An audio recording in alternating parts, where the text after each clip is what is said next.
Hi there, Serial Trader here. Let's do a check-in with weed. And alright, so since Friday's video, yesterday on Monday there we went just a little higher, but finally showed some weakness intraday. Um, Still overall close higher for the day, but gave back a lot of the gains intraday. Now today we actually gapped down, opened and closed lower, so that's certainly a short-term change in the trend that we were in. And it's looking more promising now that wave 3 is in place and that we're starting some sort of fourth wave correction. Intraday, we actually came down, almost touched the T line, which is around 53 right now. We went as low as 53.13, so just about nicked the daily T line. But that doesn't mean this is necessarily over yet, although that's kind of a minimum objective for a pullback here. But once we dive into the smaller time frame chart, I'll show you why it just doesn't look like it's completed to the downside yet. Now, as far as fib retracements of this overall wave 3, I put up the two most common wave 4 retracement levels, and that's the 382 retracement as well as the 50% retracement. And that comes into play at 50.93, so around 51, and then also 47.32. 47.32 might be a little deep here, but certainly still possible. The same kind of insane volatility and momentum that can get us, up to 59.80, or sorry, 62.79 as quickly as we did could certainly get us back down, in the same period of time, very quickly. All right, so RSI, it was extremely overbought yesterday, even more so than on Friday. We got into just over 80 on the daily RSI. And now we're finally starting to curl back down. And our moving average convergence divergence is just finally starting to converge after diverging so much, having such a large separation on the moving averages. So there's certainly technical reasons to believe that we're cooling off here. As far as the daily candlestick, today's kind of a doji day, although it was a doji gap down. So somewhat negative. Although, large rejection of the lower prices intraday so far. Now let me dive into the shorter term time frame here. Do a little shorter term Elliott wave labeling. So 15-minute time frame. Well, so far I'm seeing a recognizable pattern here. So from the top, it looks like we're starting an impulse wave to the downside. So one down, two up, draw the base channel on that, broke down out of the base channel in a third wave, maybe coming into a fourth, come back down in a fifth, something like that. Now, I'll just throw up a rough labeling scheme there.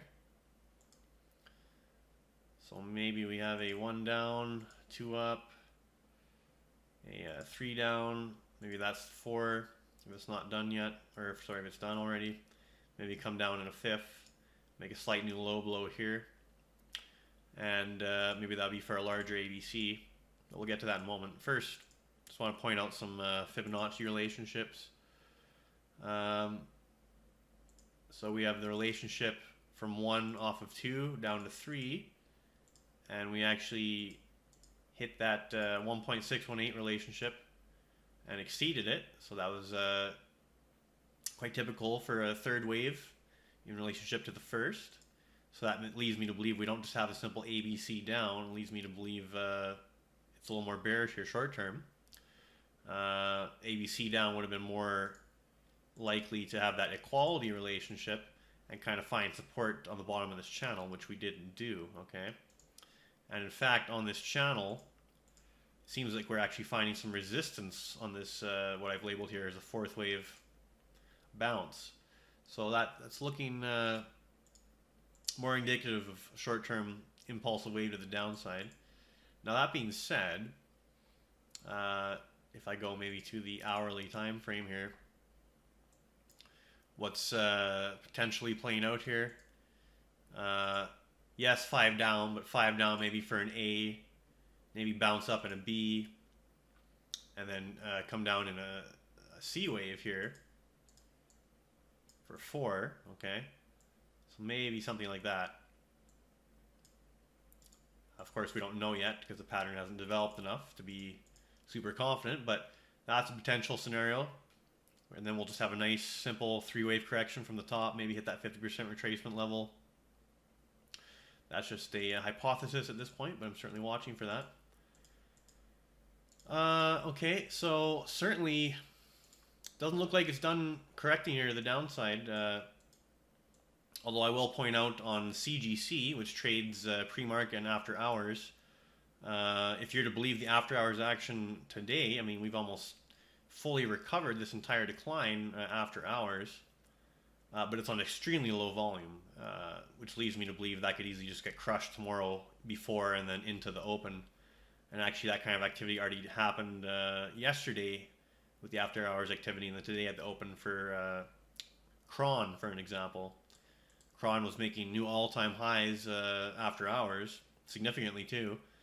And then by the time it opened today on the actual regular session, it opened lower and closed lower. So I don't trust low volume after hours trading, although I'm aware that weed certainly saw a big boost after hours today, but again on low volume. So until given reason not to, I'm gonna just stick with this labeling scheme and expect a little more downside before trying to establish a really strong, large position size for a long side trade. Just zoom out here.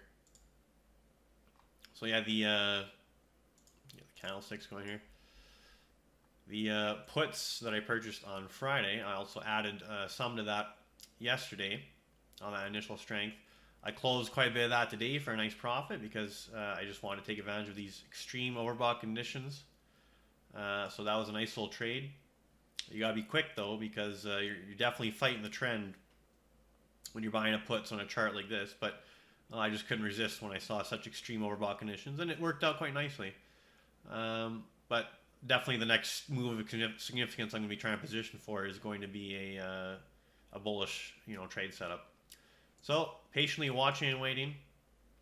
This volatility is just off the charts, but that can certainly set up opportunities once you can see, definable pattern where you can, identify your risk and have a high confidence level. And it's just not quite there yet for me.